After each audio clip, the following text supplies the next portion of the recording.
Welcome to the Learning Pines YouTube. We hope this video helps. In this video, I will explain how to use Amazon Quicksight.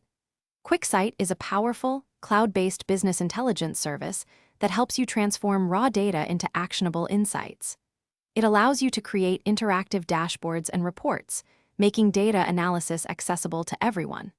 With features like machine learning insights and natural language querying, Quicksight simplifies complex data exploration, enabling smarter, faster business decisions. It's a fully managed service, ensuring effortless scalability and seamless integration within the AWS ecosystem. The first step in using Quicksight is connecting your data.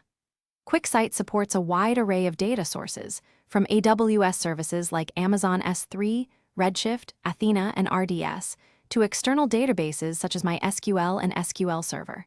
You can even upload files like CSV or Excel.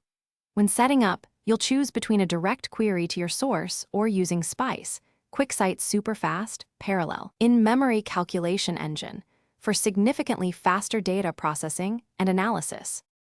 Once your data is connected, you can start building analyses and visuals. Begin by creating a new analysis from your chosen dataset.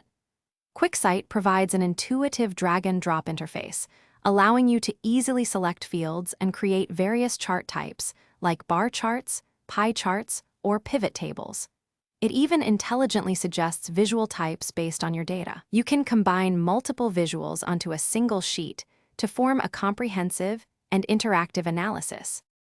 After creating your analysis, the next step is to publish it as an interactive dashboard. You can share these dashboards with specific users within your organization or even make them publicly accessible via a link. For broader reach, Quicksight allows you to embed dashboards directly into web applications, providing a seamless experience for external customers.